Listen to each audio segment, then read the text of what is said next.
You excited to find out what happens next in chapter 6?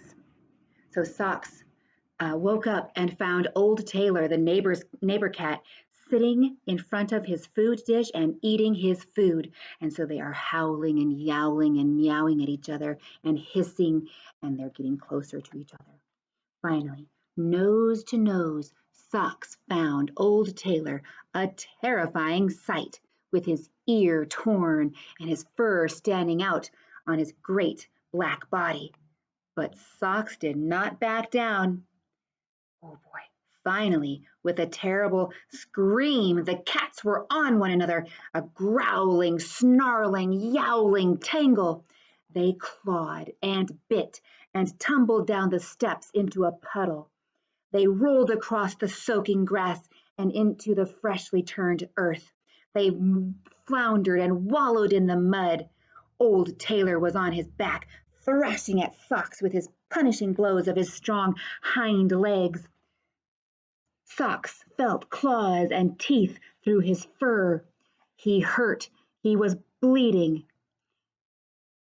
The black cat was too much for him.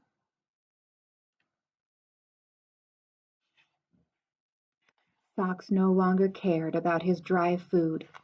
Let the old tomcat have it. Socks wanted to get away, to untangle himself from the snarling, biting mass of muddy black fur. Somehow he did get away, and he ran for the garage while old Taylor sent warnings after him through the downpour. When Socks tried to leap to the window sill, the weight of the mud on his fur made him fall. When he tried to lick his bleeding paw, the rasps of his tongue scraped up a mouthful of mud. Cold, wet, stiff with mud, and in pain, Socks needed help. Lights were coming on in the bedrooms, bathrooms, and kitchens of the entire neighborhood. The noise had woken them, probably, or maybe it was just morning. Old Taylor had disappeared.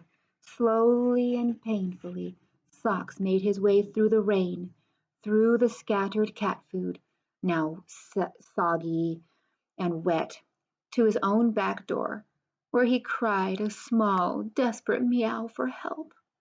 Meow. Mrs. Bricker, who was in the kitchen, heard and must have understood, for she immediately opened the back door.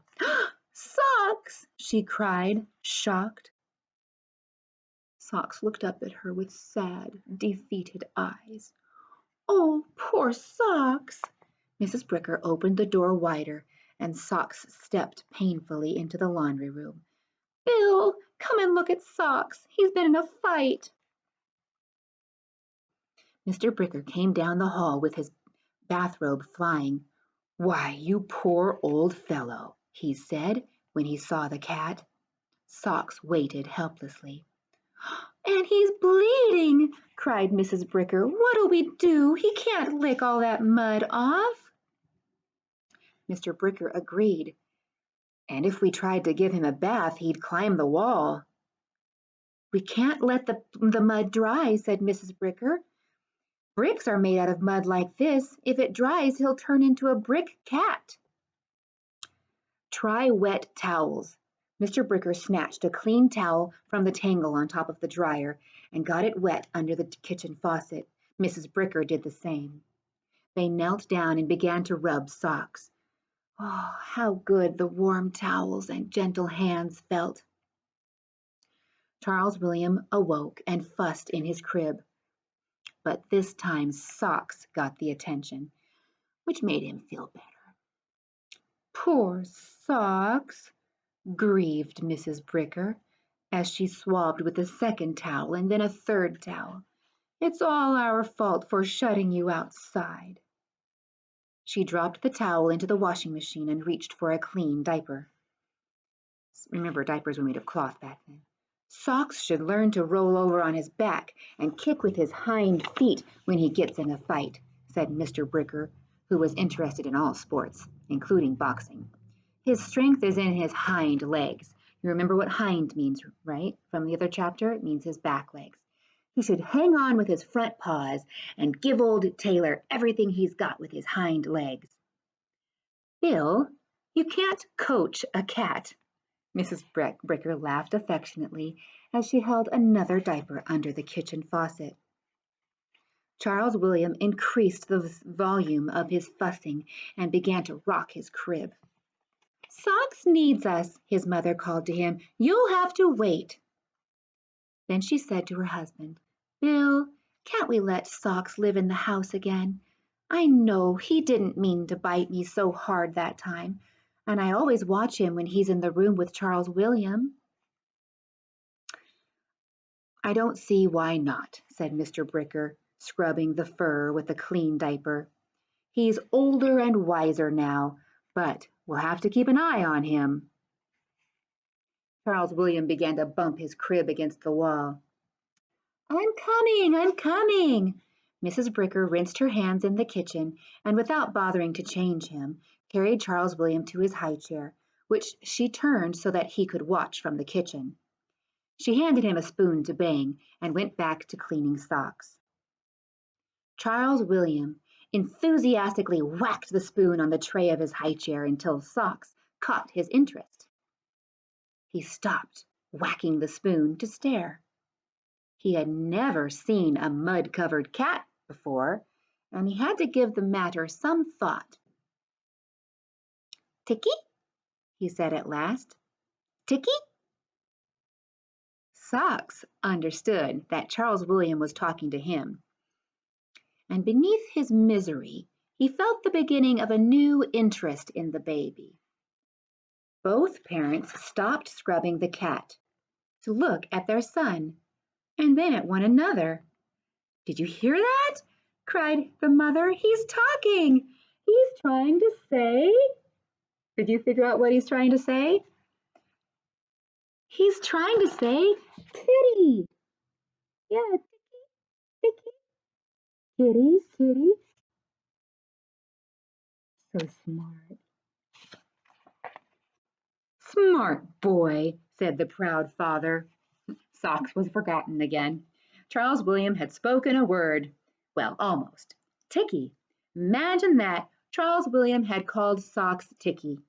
His mother would write his first word in his baby book. His father would write the news in a letter to Nana, maybe even a phone call. Charles William, overwhelmed by his own cleverness, threw the spoon across the floor. Then the Brickers noticed the clock. If they did not hurry, Mr. Bricker would be late for class. He rushed off to dress while Mrs. Bricker dashed about the kitchen, trying to prepare one breakfast for the parents and another for the baby. Ticky, said Charles William, pleased with himself and eager to see the excitement that he had caused. That's right, answered his proud mother. We can't forget Ticky. She returned to the laundry room where Socks was licking his scratch, excuse me, and offered him a piece of meat with her fingers. Excuse me. He was sorry that he had no appetite. Sometimes when you have an upset like he had, you're not hungry. Mrs. Bricker turned on the clothes dryer to warm the laundry and closed the door. This time Socks did not object to being shut in the laundry room. He crouched on his sore back and allowing for the weight of mud left on his fur, leaped to the top of the dryer, where he settled himself to lick his bleeding leg in the tangle of clean diapers waiting to be folded. In the kitchen, Charles William demanded admiration. Ticky, he said, slapping his palms on the tray of his high chair. Ticky? Kitty, said Mrs. Bricker. Ticky, said Charles William, and laughed. He had invented a new game. Socks was soothed by the hum of the dryer and by the heat rising through the diapers. His throat began to vibrate with a rusty-sounding purr, as if he had not purred for a long, long time. Kitty! Ticky! Mrs. Bricker and the baby were talking about him.